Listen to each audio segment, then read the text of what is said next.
estamos aqui hoje com o podcast da CUT Minas, Fala CUT Minas, no nosso 7º episódio, trazendo temas aqui da classe trabalhadora, né? Temas que interessam a classe trabalhadora e toda a sociedade. Nesse novo modelo de plataforma, novo modelo de conversar com a galera aí. Estão trazendo aqui hoje a companheira Sônia Amara do MAB, que vai contar para nós a história do MAB em Minas, no Brasil, como é que atua, quem é o MAB, né? Quem é a Sônia Amara, para a gente poder começar o nosso diálogo aqui. Bom dia, Jairo. Bom dia aí a todos os ouvintes que estão nos escutando e participando da luta popular, né, que o MAB também faz parte, da luta da classe trabalhadora.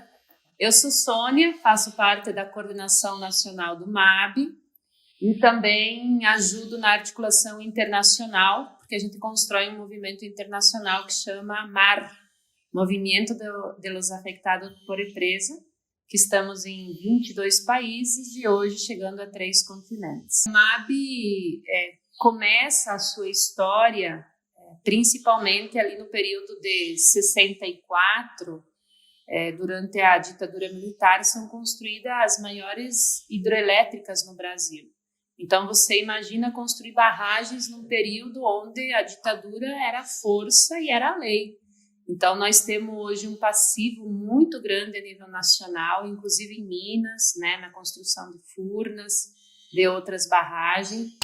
E aí, quando a gente vem construir a estratégia em Minas Gerais, é óbvio que a gente faz um debate que vai além da construção das barragens e dos atingidos em si.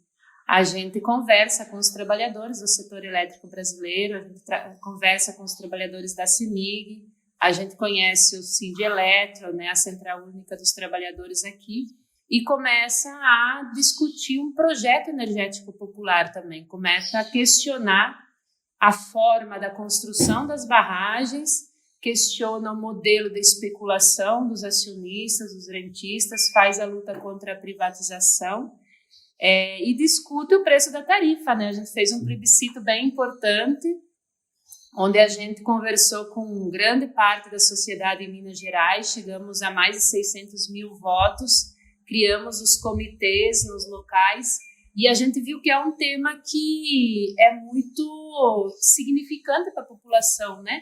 Porque hoje nós pagamos a segunda tarifa mais cara do mundo, exploramos 30% do potencial hídrico no Brasil, mas o preço da nossa tarifa de energia elétrica no Brasil é vinculado à lei internacional, o preço da tarifa mais cara, ou da matriz mais cara, né? Então, essa luta não acabou. Agora a gente viveu a crise, a farsa da crise hídrica, né? Onde o governo Bolsonaro aumentou a tarifa, jogou todo mundo para a bandeira vermelha, pagamos um tempão a bandeira vermelha sabendo que era mentira, a gente sabe que o sistema nacional é todo interligado, e agora ele vem com um discurso pré-campanha de dizer que vai baixar para a bandeira verde, e a gente sabe que tem um dinheiro aí que a gente precisa tomar de volta, que é do povo brasileiro, né? Então, acho que essa é uma luta também no próximo período que a gente precisa travar, aqui em Minas, a nível nacional. Eu lembro que eu sou do setor elétrico, né? Estou há 30 e poucos anos nesse amigo. Eu lembro quando chegou esse debate que a gente ficou meio assustado, nós trabalhadores do setor, né? E depois percebemos que nós também somos atingidos, né? Nós trabalhadores também, né? Com baixa remuneração, baixa qualificação, muito acidente no setor, né? E a gente não sabia o tanto de problema que trazia a construção das barragens, né? Então para nós também foi muito didático essa questão da energia. Você traz um tema agora, Sônia, que é importante, que com a carestia de tudo que nós estamos vivendo, né? Energia, petróleo, tem a questão também da energia elétrica, da luz, né? E você tem a possibilidade, inclusive, da energia elétrica virar a grande energia do mundo, né? Os carros também vão passar a ser abastecidos com energia elétrica, né? E essa questão das barragens aqui em Minas ficou bem claro, né? No Brasil, né? Você tem, como você disse, o sistema interligado, e você teve usinas abrindo comportas para poder vazar água sem produzir energia, porque tinha muita água, né? E só agora, no meio da campanha eleitoral, o Bolsonaro veio reduzir a tarifa, tirar a bandeira. Então, assim, tem muito debate ainda com relação a isso, né? Mas uma coisa que pegou muito aqui em Minas, Sônia, que pega também... Nós estamos discutindo agora possibilidade de privatizações, nós somos contra da Petrobras, por exemplo, dos Correios, da própria CEMIG, da Copasa. Tem uma greve agora acontecendo nos metroviários contra a privatização da CBTU. E nós tivemos a privatização da Vale, do Rio Doce, Minas. Queria que você falasse um pouco disso para a gente. Sim. O que provocou essa privatização, nós tivemos agora 2 crimes, né, recentes, Brumadinho e Mariana. Eu acho que nós, enquanto MAB, vivemos na pele o que é um processo de privatização de uma empresa que é estatal, que está sob o comando de um governo, de um estado, né, de um país, e que, de certa forma, tem um certo controle sobre o procedimento, as metodologias do que é ser uma empresa pública, diferente do que é ser uma empresa privada, né? Hoje, dentro do setor elétrico brasileiro, ou dentro das empresas estatais federais que são de alta lucratividade, está colocado em risco e está colocado, inclusive, em disputa a nível internacional. Por quê? Porque existe um processo de especulação, de acionistas, rentistas, especuladores, paraísos fiscais que querem se apropriar de recursos de uma base de alta lucratividade. E se nós olhar o setor elétrico brasileiro, da América Latina, pelo potencial que tem de exploração ainda, ele é privilegiado, só que está em disputa a nível internacional. E ainda está em disputa entre as grandes potências, veja só. Entre os Estados Unidos, que continua tentando coordenar o mercado, a especulação, a comercialização e a produção, e a China também, que se coloca num período de avanço, né, nos últimos anos. Então, assim, aquilo que é necessário para a reprodução do trabalho e do capitalismo é tentado, e produzido de forma social, é tentado ser apropriado pelo capital internacional. Então, a energia, ela é um bem, vamos dizer assim, uma mercadoria para o sistema extraordinário. Por quê? Porque você produz ela, a hídrica principalmente, num baixo custo. E aí, depois de alguns anos, o custo da produção meio que se paga. As geradoras de energia que foram vendidas no último período em Minas, que não foram renovadas concessões durante o governo Dilma, se você for fazer a conta hoje, o custo de produção é em torno de 12 a 15 reais o mega. Nós estamos pagando quase R$1.000 com os impostos a tarifa de energia em Minas. Então, quem é que não queria ser dono desse negócio que foi pago, já tem 30 anos, produz energia, né, todos os dias, todas as horas, todos os minutos, e está na mão de empresas privadas que a gente nem sabe quem são, mas que são de países da Europa, dos Estados Unidos, né, e tal. Então, assim, a própria China, né? A própria China, a China comprou grande parte. Que são estatais que estão comprando. Exatamente, são estatais porque a China tem, né, o governo lá tem esse processo de condução do Estado, conduzir todo o processo, mas nos preocupa porque é um patrimônio histórico construído pelo povo mineiro, pelo povo brasileiro, porque vamos falar que nos outros estados acontece o mesmo processo, né? E no futuro não dá para dizer que tem desenvolvimento do sistema capitalista sem energia. A energia vai coordenar toda a produção, a comunicação, o processo de industrialização. Então, veja, é um bem que nós precisamos discutir com a sociedade brasileira porque está na centralidade, a gente diz que está no olho do furacão. Sim. Então, veja, nós estamos aqui discutindo sobre o direito dos atingidos por barragens, que são vítimas desse sistema, desse modelo, mas, ao mesmo tempo, nós precisamos construir um outro modelo, senão nós vamos ficar tendo atingido para lutar pelas reparações. E não é só isso que a gente quer construir uma nova ordem, mudar as estruturas capitalistas da sociedade para um mundo onde os trabalhadores da CEMIG, os trabalhadores de todas as categorias, usufruam do fruto do seu trabalho.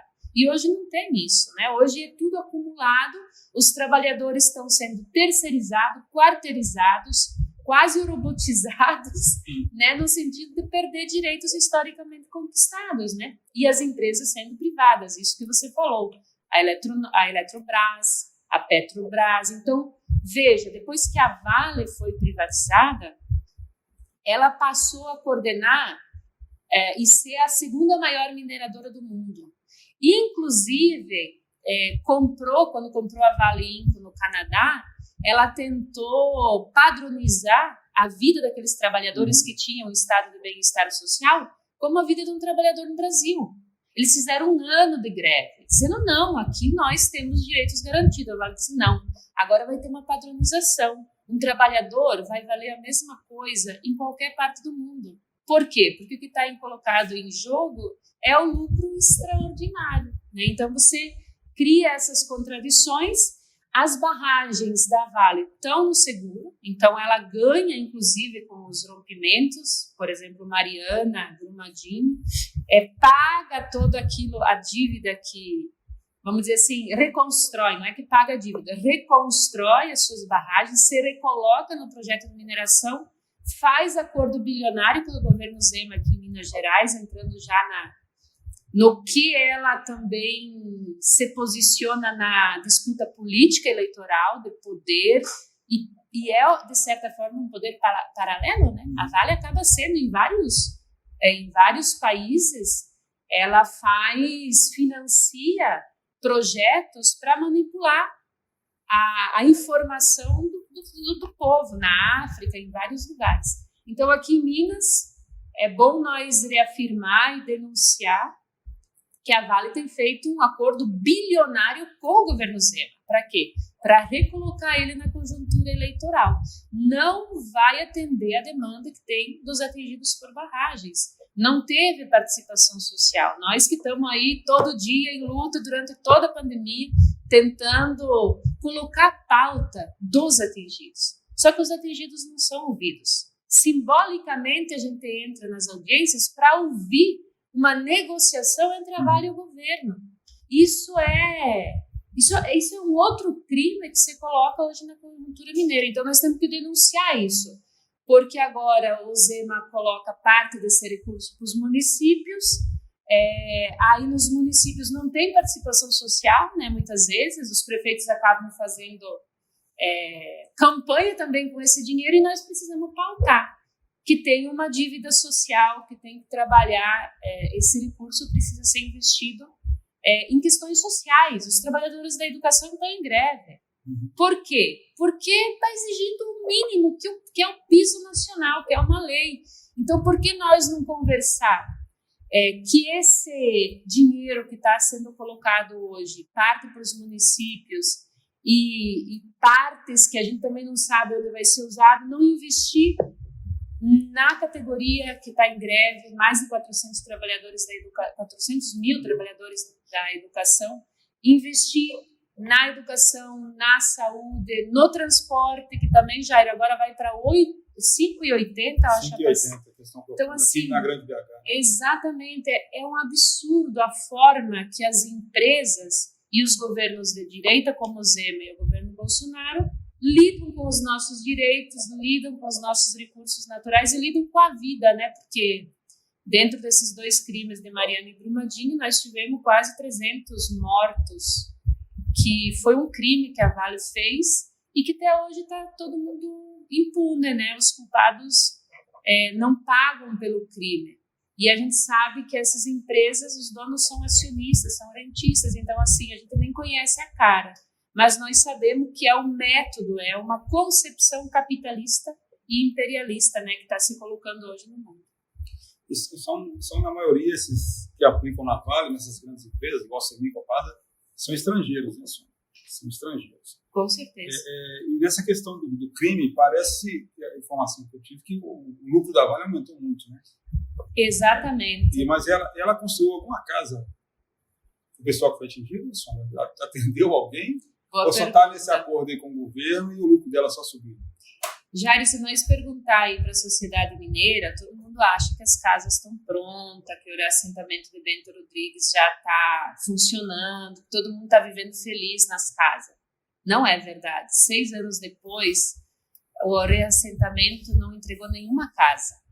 Então, você imagina, você sofre um crime, você perde pessoas na família, destrói tua comunidade, o seu município, te colocam numa casa alugada, num hotel, numa kitnet, e aí você tem teus filhos, você fica longe de toda a tua comunidade, você perdeu, vamos dizer, lá em Bento foi perdido 20 pessoas, e aí 6 anos depois você continua ali, sem sonho, sem saber quando sua casa vai ser entregue.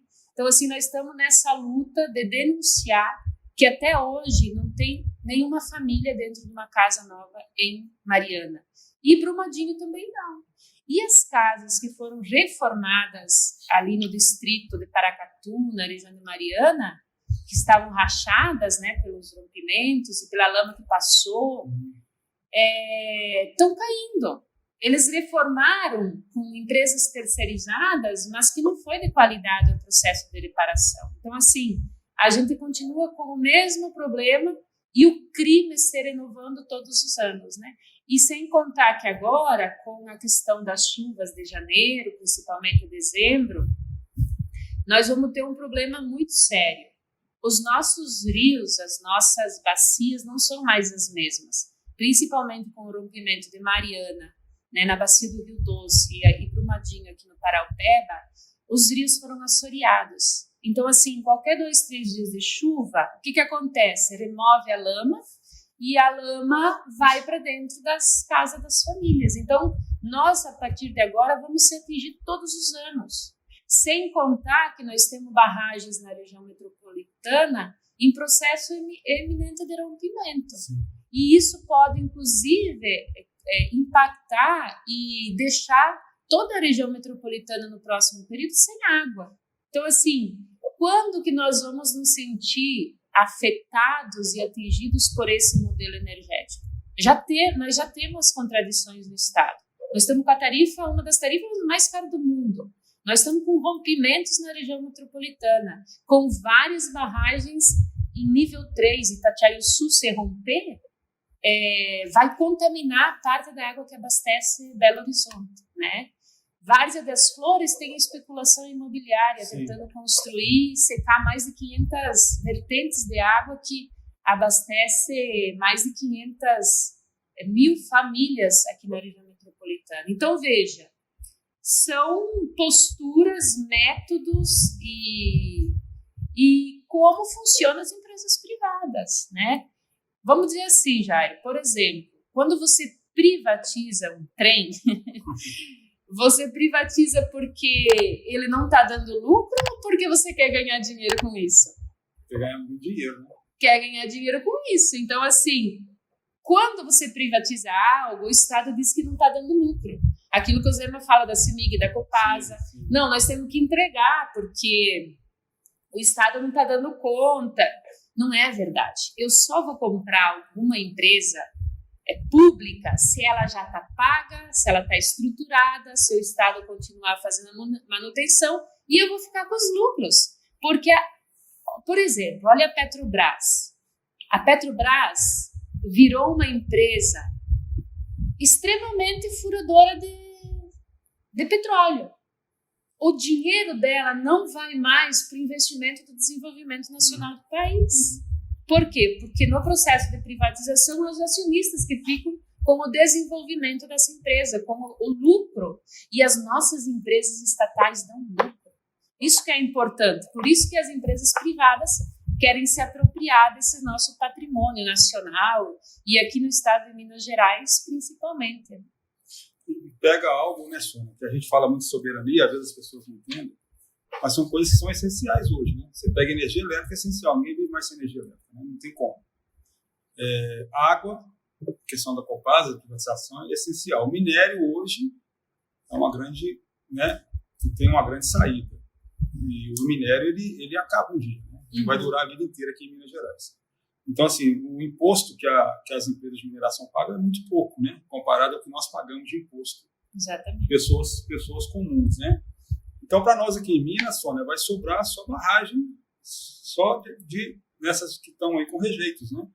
Eles vão levar todo o minério embora e vai sobrar isso para a gente, né? Que é o que nós estamos vendo aqui. O Conselho da região metropolitana teve até um fato que eles compraram um condomínio de alto risco, foi a Vale, para poder tirar as pessoas que tinham risco da barragem romper e acabar com aquele preenchimento. Então, assim, é uma coisa absurda. E o risco de faltar água na Grande BH é uma coisa muito séria, né? Uma coisa muito séria aí colocada. Né? Então, e tem interesse, mano, que você abordasse um pouco disso, as pessoas às vezes ficam em dúvida. Por exemplo, o governo Bolsonaro está querendo liberar a exploração de minério nas terras indígenas, na região da Amazônia, não é isso? O governo Zema aqui dá total apoio às mineradoras no que elas fazem e deixa rolar solto em Minas Gerais. Então, esses grupos que têm muito dinheiro, como você disse, eles atuam no mundo inteiro, eles têm interesse na eleição de Bolsonaro e Zema. Né? Sem dúvida. As grandes empresas, os acionistas, né, eles têm interesse nos candidatos de direita que não têm projeto nacional, que não tem nem senso humano, eu diria, porque cá entre nós, entre você entregar todos os teus recursos naturais para o capital internacional e você desenvolver ele no seu país, o que tem errado na concepção dessa burguesia, entendeu? E a burguesia brasileira tem um histórico de ser entreguista de tudo aquilo que é produzido pelos trabalhadores. E se nós falar da situação no Brasil, a reforma da Previdência, a questão da mudança das leis trabalhistas, administrativa, tudo isso, veja, são direitos nossos que está na Constituição, que foi conquistado historicamente, e o Bolsonaro agora, nesse último período, entrega tudo, muda tudo. Então a gente brinca e no diálogo, inclusive, com o Lula agora nas eleições, nós vamos ter que quase refundar o Brasil. Sim. Nós vamos ter que reconstruir o Brasil, reestatizar, revogar. Para isso, nós vamos precisar estar muito organizados no próximo período, enquanto sindicatos, enquanto centrais, enquanto movimentos sociais, ter muito clareza da nossa estratégia de acumular poder, porque a nossa tarefa não é só ganhar as eleições agora, é nós construir um poder e que seja popular, assim como é em Cuba, Venezuela, que não conseguiu ter golpe. Sim. Veja, principalmente os Estados Unidos têm tentado manipular as informações e também ter um processo muito forte de mentir sobre esses processos revolucionários, que é o quê? É onde o Estado ganhou poder e garante a divisão da riqueza entre os trabalhadores. Agora, quando o povo tem informação e tem organização, tem formação e faz a luta, dificilmente tem golpe. Então, acho que a partir desse debate que nós temos que fazer esse ano, na construção de construir poder, de construir organização, é como a gente se mantém no poder. Porque poder é nós ter uma concepção de sociedade. E a nossa concepção, Jairo, é totalmente o contrário do que nós conversamos até agora. Nós queremos ter soberania. O que é soberania? Nós poder decidir sobre os rumos do nosso país. Nós poder decidir sobre a mineração em Minas Gerais. Nós poder decidir sobre o preço da tarifa, preço de custo, da água. Imagine privatizar a água em Minas, o preço que vai. Ainda hoje, mas ainda as famílias dizem, depois da energia não vamos conversar sobre o preço da tarifa da água, não, porque está insuportável. E sem contar que no próximo período, com esse processo da industrialização, da modernidade, da tecnologia, o nióbio e o lítio têm sido dois minerais importantes a nível internacional, né, para as baterias durarem mais tempo, e para os celulares e relógios, etc., e computadores. Nós temos isso no norte de Minas Gerais, nas comunidades que já foram atingidas por barragens. Então, nós vamos ser atingidos 2 vezes. É uma região prioritária hoje nossa de luta, de organização, mas entendendo que ali vai ser um massacre, porque é um povo trabalhador, simples, né, que resiste ali a várias questões historicamente. É um povo de muita luta também, né, de muita resistência, mas que as empresas vão vir para cima rachando, né? Então, assim, as disputas eleitorais nos países têm muito a ver com o que você tem de recurso natural que pode dar lucro para quem tem interesse e tem uma estratégia internacional globalizada. E a gente tem clareza disso, né? Então, acho que tudo isso nós precisamos conversar, debater agora com a sociedade brasileira. Veja o preço do combustível. Hoje nós estamos com 400 empresas brasileiras importando gasolina dos Estados Unidos. Veja, nós somos autossuficientes em petróleo, em recursos naturais, a própria mineração. Nós pagamos a madeira no Brasil caríssima para construir uma casa e nós somos produtores de madeira. Sim. Em vários lugares do país. Nós pagamos R$50 um quilo de carne. Nós somos um dos maiores produtores de carne. Então, veja, o nosso país está todo pensado para fora. É doido isso, né? Você não pensa um projeto nacional para desenvolver. Seria tão mais fácil você desenvolver a indústria, a tecnologia no teu país. E nós temos um povo muito trabalhador. Então, quando a gente fala mudar pelas raízes o sistema da sociedade, é acabar com esse sistema de exploração capitalista e imperialista e construir um país onde a gente consiga discutir os rumos da nossa sociedade, né?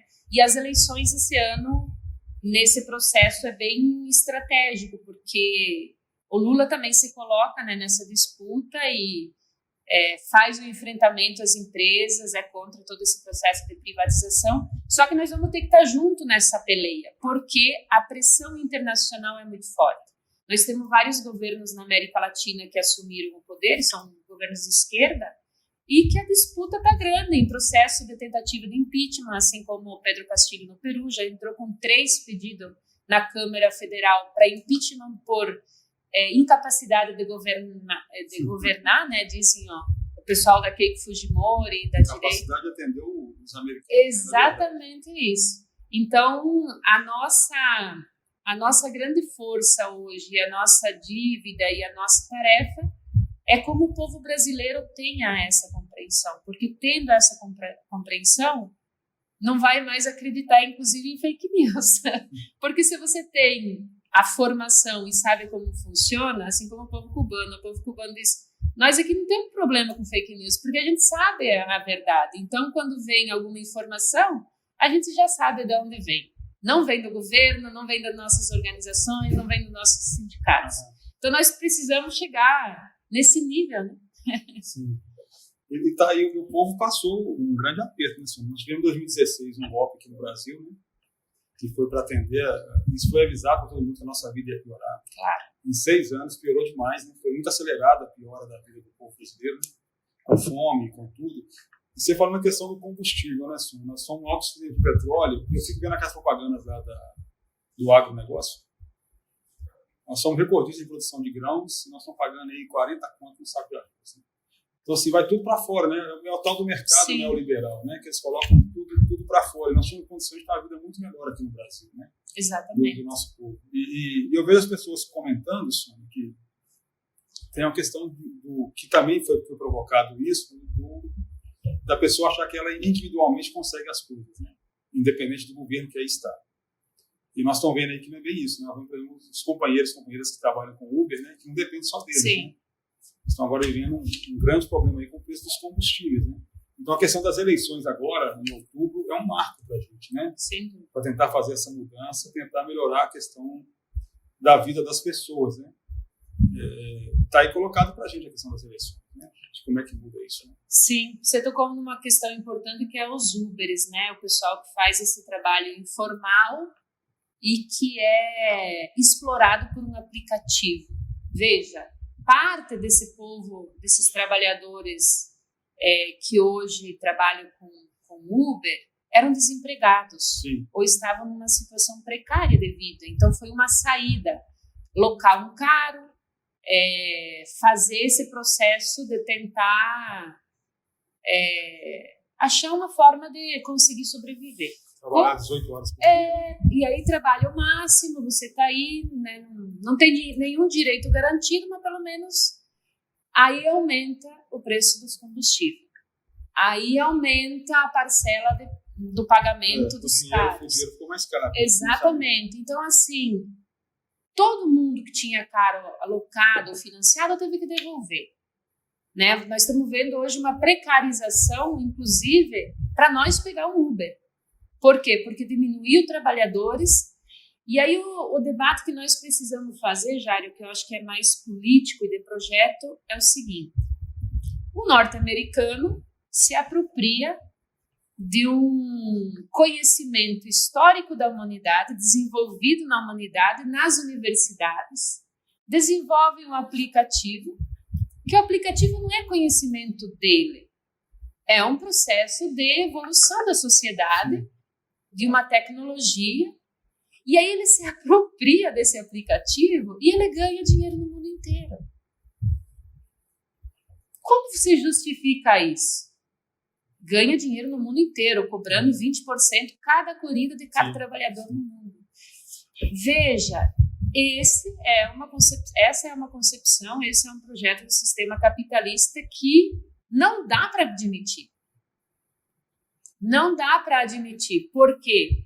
Porque explora de forma, vamos dizer assim, revolucionária, no sentido de que você explora mais, em menos tempo, mais gente e tem mais lucro. E aí você tem hoje o preço do petróleo baseado no dólar, que é o dinheiro americano, que é sobre controle americano, e aí você detém, inclusive, quando teve a baixa do preço do petróleo, era inclusive uma ordem dos Estados Unidos para desestabilizar a Venezuela, que hoje 40% inclusive do petróleo que é produzido na Venezuela vai para os Estados Unidos, que são os acordos, né? Há algum tempo já também acordado entre os governos, e lá é mais caro para produzir petróleo. Nós aqui no Brasil, que temos uma empresa super desenvolvida na tecnologia de produção do petróleo, que eu acho que é $9 o barril, né? Mas na Venezuela, quando baixou o preço do petróleo, estavam vendendo a preço de custo para os Estados Unidos. E aí eles pararam, inclusive, de pegar petróleo na Arábia Saudita, que demora 2 meses para chegar aqui. Da Venezuela são 4 dias. Então, assim, veja como que o mercado, o capital, o interesse das grandes empresas, né, dos bancos, veja, os bancos hoje são donos de grande parte daquilo que era público. Então, assim, quando a gente começa a perceber, a estudar, a observar como funciona o sistema, não tem como ser feliz. Nós precisamos mudar essa forma de governar o mundo, né? Nós precisamos construir a democracia nos nossos países, construir a soberania a partir dos nossos povos, né? Porque, historicamente, para contrapor o agronegócio, isso que você estava falando, nós temos as mulheres, os camponeses, os indígenas, né, os quilombolas, que foram, historicamente, os defensores do patrimônio, da produção, da biodiversidade, né, da produção orgânica, do respeito aos rios, às terras, à Amazônia, né? Então, acho que tudo isso está colocado em jogo, e isso no último período e com a pandemia, Jair, trouxe muita contradição. E essas contradições precisam agora ser dialogadas com o povo brasileiro, e nós não temos dúvida de que eleger Lula, e nós temos um diálogo muito próximo dele, inclusive está vindo para Minas aí no final desse mês de abril, né? Nós temos que construir uma estratégia de soberania nacional, né? E eu acho que nós, enquanto plataforma operária e camponesa da água e da energia, que junta aí os trabalhadores do setor elétrico, que mexe com toda essa questão da energia no Brasil, temos como ajudar a construir isso dentro do governo federal, né? Talvez a gente não ganhe no primeiro turno, né? Porque a gente sabe que não vai ser uma eleição fácil. O governo Bolsonaro está se reposicionando, se fazendo de bonitinho agora, tentando dialogar com o povo. E a memória do nosso povo brasileiro também ela é curta, né? Então, nós precisamos ter essa tarefa de começar agora dialogar com o nosso povo e mostrar essas contradições todas, né? E aí, junto com isso, nós acumular força para manter o poder, porque nós ganhamos eleições em 2012, né? Mas 2014, isso. E em 2015 a gente teve um golpe no Brasil. E nós não estávamos mobilizados o suficiente para demarcar território, para demarcar poder. Então, acho que agora nós estamos numa outra fase de muita miséria no nosso país, de muita pobreza, de muita fome. Às vezes fico me perguntando, eu não sei como é que as famílias nas favelas, as mulheres deram conta nesse período de pandemia, né, de reajuste de tudo, né, do preço do gás, nós nem falamos do gás, né, que o gás hoje, R$130 a gente pagou essa semana, e que nós temos autossuficiência em gás também, aqui em Minas, inclusive, né? Então, assim, nós temos todas as pautas possíveis para conversar com o nosso povo, ganhar as eleições e tentar manter esse poder de governar o nosso país, né? Nós precisamos comandar o nosso país no próximo período. E tem uma contradição muito grande, como você falou, na pandemia ficou mais claro. Quem é rico ficou bem mais rico, né? E nós aqui embaixo sofrendo, nós estamos passando, a gente tem feito várias campanhas de solidariedade da classe trabalhadora com a classe trabalhadora, né? Tem muita gente que está passando fome, que não tem emprego, não tem condição de arrumar emprego agora, que o nível de desemprego no Brasil ainda é muito alto, né? Nós somos quase 13% dos empregados no Brasil, né? É muito alto ainda. A gente tem que se ajudar nesse momento, né? Mas tem essa grande contradição. Enquanto os caras estão fazendo turismo no espaço, né, enquanto o cara mais rico do mundo está com $1 trilhão, que eu nem sei quanto que é esse dinheiro. É muito. Né? A gente está aqui embaixo com as pessoas ganhando R$1.000, quando ganha, né? Quando tem o salário. Né? Ou vivendo na linha da miséria com R$200 por mês. Né? Tendo que sobreviver com R$200 por mês. Então, tem uma contradição muito grande nisso. Tem uma questão. E quem está com muito dinheiro quer mais dinheiro. Né? Então, assim, eles vão fazer de tudo para que os países, como o nosso Brasil, tem muita questão de energia, questão de alimentação. Tem uma coisa, Sônia, que eu queria que você comentasse com a gente também, que as pessoas não sabem. Por exemplo, quando o agronegócio faz aquela propaganda, a gente exporta trigo, por exemplo, ou exporta grãos, né, para vários países do mundo, o agronegócio consome quase 60% da água potável do Brasil. Então está indo a nossa água junto. Né? Uhum. A mineração também consome muita água, né, Sônia? Uhum. Então, quando você exporta o minério, está indo água junto. E essa falta de água no mundo vai provocar a próxima guerra, talvez, né? E a nossa água está indo embora, né? Quando vai o nosso grão embora, quando vai o nosso minério embora, vai junto a água que foi produzida aqui. Você deve gastar muita água para essa produção. E não há nenhum interesse desses empresários, sejam brasileiros ou não, de manter água aqui no Brasil. Então, falta uma política nacional com relação a isso. Né? Claro. Soberania alimentar, falta uma política de você manter as coisas aqui dentro para que o povo brasileiro tenha condição de comprar mais barato, porque a crise da fome no Brasil, Sônia, não é por falta de alimentos, é falta de dinheiro. Você vai no supermercado, as prateleiras estão cheias, né? Sim. Só que a gente fica lá passeando, igual aquele cachorro que está em frente ao negócio do frango assado. Você entra no supermercado, fica olhando casa, fala, com vontade de comprar, mas e o dinheiro para comprar aquilo a gente não tem para comprar, né? Está tudo muito caro, né? Então essa questão da soberania passa por isso também, né? A questão das nossas águas, que também vão acabar, não são eternas, né? Se a gente continuar nesse processo, nós vamos ter problema aqui no Brasil de falta d'água, de falta de alimentos já estamos vivendo, da carestia de tudo e enriquecendo lá fora, né? Deixando faltar aqui dentro para a gente. Então, a questão das eleições também passa por isso, né? E você falou da plataforma, da questão da energia, né? Nós estamos trabalhando muito em cima disso, né, Sônia? Sim, você trouxe uma coisa importante antes, que é o lucro das empresas durante a pandemia. Veja, a Vale teve no ano passado um lucro de R$121 bilhões. Não parou de trabalhar, teve os crimes, podia ter caído nas ações, perdido dinheiro, mas o acordão que ela fez com o Zema é como se tivesse resolvido os problemas e voltou a subir na escala aí dos acionistas nas bolsas de valores. Veja, isso é um crime. Para onde vai esses R$121 bilhões? Né? Vai para o bolso disso que você falou, para 0,01% de um ser humano ou de algumas empresas. Né? Então, se nós olharmos essa questão e não foi só a Vale, foram outras empresas também. O Petrobras tem um lucro altíssimo. Exatamente, as nossas próprias empresas tiveram lucro, porque tem consumo, tem uso, né? Tem demanda. E se nós for olhar hoje essa questão da água, no Brasil nós temos 12% da água potável do mundo. E no mundo fala-se que de água doce que você pode consumir é 2%. Uhum. Para produzir 1 quilo de carne, vai 2.000 litros de água. 2.000 litros? 2.000 litros de água para produzir 1 litro de carne. 1 quilo de carne. E para onde vai a carne produzida no Brasil?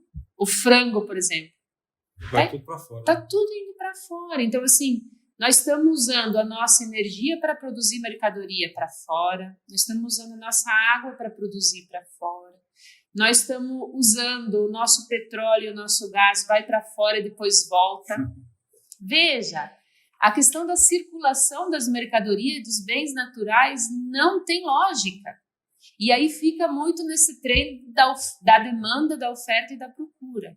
E quando tem esse trem da oferta e da procura, você paga mais caro quando não tem. E nós temos tudo, só que a gente não usa aqui, a gente manda para fora, aí a gente fica sem. E imagina, dá um problema num país, ou alguma guerra, alguma instabilidade econômica, social, política, nós acabamos sendo influenciados no nosso país, que tem todos os recursos naturais para ser usado, explorado, né, industrializado e, né, por exemplo, agora com o que aconteceu, né, na Rússia, ali na Ucrânia e tal. Então, veja, tá globalizado todo esse sistema de exploração, e quando ele é globalizado, a gente perde o controle sobre o nosso país. Então, é óbvio que tem que manter governos no Brasil que não tenham capacidade política de ter um projeto nacional de desenvolvimento. O Bolsonaro não conseguiu, na verdade, controlar nem a família, né? nem o governo. Olha quantos ministros mudaram da saúde, da educação, assim, no meio de uma pandemia. O Bolsonaro não governou. O Bolsonaro gritou alto no primeiro período, né? Prometeu um monte de coisa. No início ele falava, no outro dia os ministros tinham que desmentir, né? Dizer, não é isso que nós combinamos. Então ele meio que se isolou e ele foi entregando, pela pressão também internacional, tudo aquilo que era nosso. Então, eu acho que isso teve contradição nas nossas vidas, isso que você fala. Então, acho que agora é o momento de nós recuperar de volta as rédeas do nosso país, né? E aí elegendo Lula presidente, elegendo nossos governadores, o Senado, deputados, um bom número de deputados, que todos esses, vamos dizer, parlamentares, dentro dessa luta mais institucional, tenham uma referência, uma ligação e um contato com as organizações sociais, né? Porque eu acho que isso dá força para também manter um poder. E, sem dúvida nenhuma, nós precisamos nos preparar para também nas disputas eleitorais municipais, né? Vamos dizer assim, as eleições vão resolver o nosso problema? Não vai resolver o nosso problema. Por quê? Porque nós precisamos ter participação social. Aí resolve o nosso problema. É um institucional ligado às organizações populares, que faz parte de uma construção de um projeto político para o país, né? Que é a nossa concepção de mundo, né? Eu acho que essa relação entre o que é institucional e aquilo que nós, os movimentos sociais, construímos, né?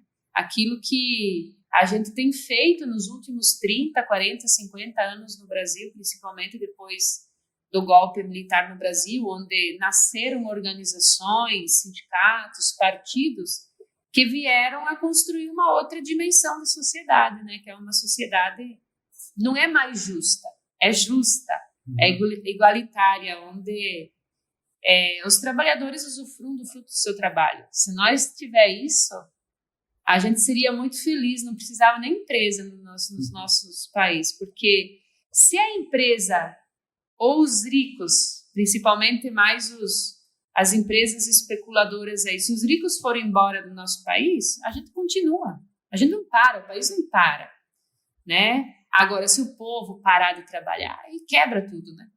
Porque... A gente viu isso no início da pandemia, né? Exatamente. como é que é o processo. E a gente voltou, e nesse processo, também do governo Temer e Bolsonaro para cá, o Temer veio a reforma da Previdência e teve a questão também do limite de gasto com saúde e educação por 20 anos. Exatamente. Que é um absurdo. Congelamento. Né? Teve a reforma trabalhista logo depois, e o sentimento é que a gente voltou a ser colônia, né, senhor? Nós estamos exportando commodities, o que é? Exportando minério e importando aço. Uhum. Você exporta petróleo e importa gasolina. É isso. E criou também um clima no Brasil, senhor, que me assusta muito. A gente sempre foi tão parceiros, mesmo com divergência política no Brasil. Hoje está um clima de muito ódio, né? Eles conseguiram plantar isso entre nós também. Né? Sim.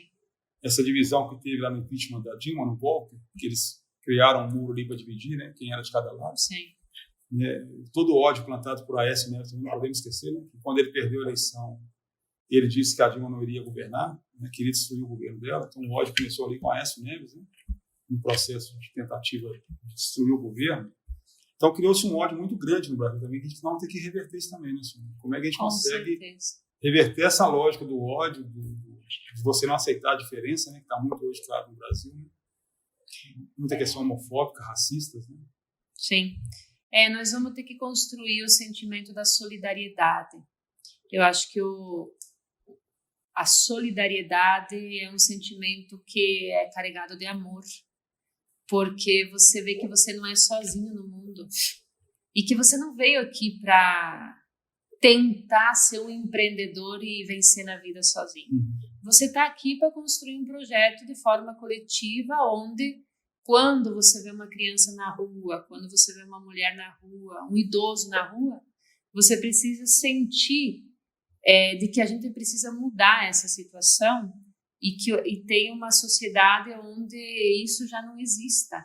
E se nós olhar no último período, esse ódio que você está dizendo que foi construído, essa divisão, esse individualismo, tem aumentado muito os moradores de rua. E agora as famílias estão indo com a barraquinha morar no centro das cidades. Parece que no último ano aumentou 80% dos moradores de rua a nível nacional. No último ano, com todas essas contradições que a gente teve. Então, assim, você vai conversa com as famílias, quanto tempo você está na rua? Eu estou 1 mês, 2 meses, 5 meses. Eu acabei de chegar. Então, assim, famílias com crianças embaixo da ponte, com aquela baraquinha de acampar, que agora existe, né? Está mais acessível. Então, assim, a gente viu que a situação do povo brasileiro, não só brasileiro, né? Em todos os países, principalmente os que têm recurso e estão na linha da disputa do capital, vivem problemas sérios, né? De miséria, de pobreza, de injustiça, de violência, né? De violência principalmente. Então, eu acho que a nossa tarefa no próximo período, e eu acho que também isso trouxe muita fragmentação, né, Jairo? Tanto na direita, que está fragmentada hoje, né? Não conseguiu criar uma terceira via, teve que ficar ainda com o Bolsonaro, que é ruim, inclusive, para o capital internacional. Ele é muito instável. Ele não é uma pessoa que dá segurança, era que nem o Collor de Mello, né? Pior, né? Vamos dizer que é bem pior. Mas também eu acho que na esquerda, né, Jair, nós temos um grande desafio de entender que a gente precisa construir um processo mais conspiratório e de unidade nacional para ter uma sociedade mais unida também. Porque, veja, se nós olhar Cuba, eu sempre me admiro muito com o exemplo de lá. Existe uma unidade nacional construída com todas as organizações. Veja, tem um partido, tem um governo, e eles mantêm esse poder há mais de 60 anos. Então, assim, é tudo interligado e o Estado coordena todos os processos. E você não vê gente na rua. Você vê uma solidariedade, um espírito, uma energia, um carinho das crianças, dos idosos, música, cultura, em todos os lugares. Então, assim, a gente sonha em construir uma sociedade socialista, que socialista é quando você socializa, né? Sim. Aquilo que é produzido. É muito simples, mas até chegar lá tem muitas batalhas. Tem toda uma propaganda contrária, né? Eles Exato. tentam fazer propaganda contrária de Cuba, que ali o povo está passando fome, que não é verdade. Tentam fazer propaganda do socialismo. Eu queria saber onde o capitalismo deu certo, sabe? Porque, inclusive, nos Estados Unidos tem fome, né? O pessoal mora na rua. Tem. Né? Então, assim, o pessoal fica aí que o socialismo deu errado. Aonde o capitalismo deu certo? Só Lugar se for nenhum. os grandes.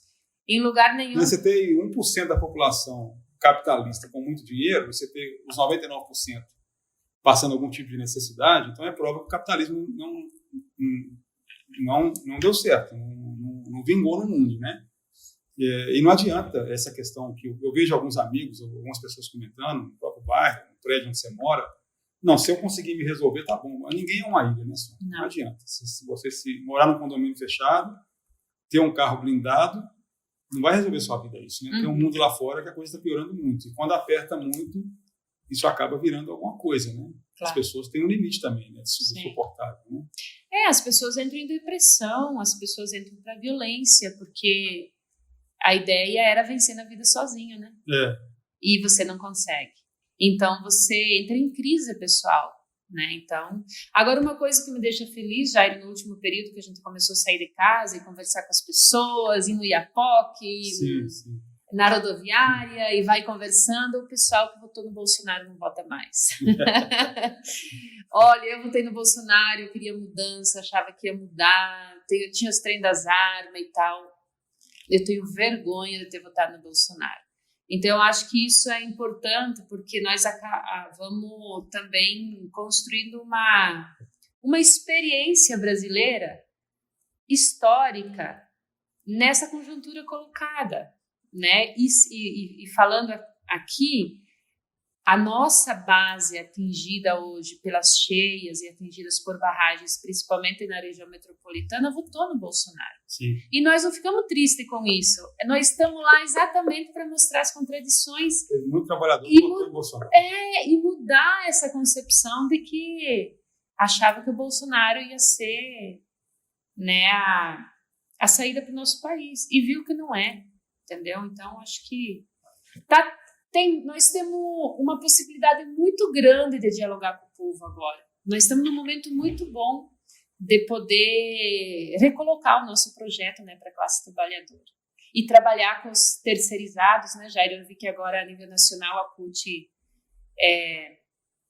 e vários sindicatos começam a debater, eu acho que o Sindipetro também, né, a FUP começa a debater sobre como nós vamos organizar os trabalhadores terceirizados, quarteirizados, que estão trabalhando hoje de forma informal. Pessoal de aplicativo. Aplicativo. Eu acho que isso é um avanço muito grande, porque esses são os nossos trabalhadores hoje. Claro que nós temos efetivados que têm que manter os direitos historicamente conquistados, mas se nós quisermos dialogar com a sociedade brasileira, nós vamos ter que conversar com aquela família, inclusive, que muitas vezes está vendendo alguma coisa no centro e não vai embora de noite, porque o preço da passagem está um absurdo e está lá, dorme perto da sua baraquinha, lá no centro do Rio de Janeiro, lá no centro de São Paulo.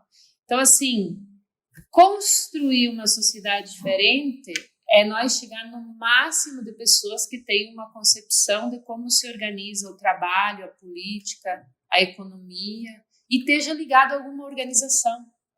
Veja, você tem que estar organizado em alguma coisa, porque isso te dá clareza política. E aí está colocada, essa é a nossa tarefa, né, nesse momento da conjuntura da sociedade.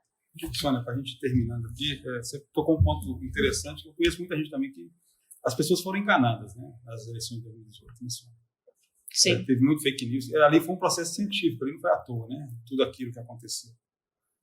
E agora as pessoas têm a possibilidade de mudar isso, né? Mas eu concordo contigo também que só a eleição em si não resolve a nossa vida, né?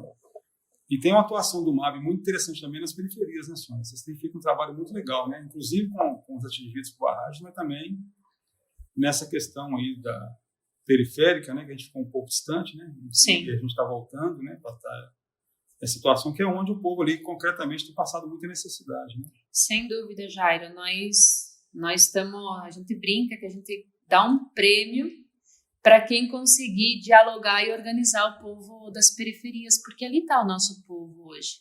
Nós tínhamos uma porcentagem muito grande nas favelas, agora com toda essa crise que teve, aumentou. E são os trabalhadores informais, né? É a nossa classe trabalhadora hoje. Então, assim, como que você chega até eles para ter essa conscientização política? Aí eu acho que nesse último período nos deu muitas pautas, que é o preço da tarifa da energia elétrica, que é o preço da água, que é o preço do gás, que é o preço da gasolina, né, da comida, do transporte público. Veja, então assim, se o MAB ficar só na sua pauta dos atingidos, tem os dias contados. Nós precisamos ajudar a construir junto com a CUT, com os sindicatos, com as demais categorias, um outro projeto, né? E aí cada um vai pegando um canto, né? Vai pegando um espaço, um território, e a gente vai criando essa consciência que a gente precisa criar no povo brasileiro, né? Isso aí, Sônia. Muito legal. Agradecer a Sônia Mara aqui pela participação com a gente do MAB. Sônia, muito obrigado por ter vindo aqui na CUT, participar com a gente do podcast. Estamos juntos aí nas lutas nas ruas, né? Com certeza. Os atingidos de todo o Brasil que agradecem, né? Porque a nossa tarefa aí no próximo período é grande. Então, agradecer essa parceria, essa confiança e essa clareza do projeto que a gente tem construído a nível nacional, aqui em Minas também, nos últimos anos, né? Pátria Livre, venceremos. Venceremos. Tchau, gente.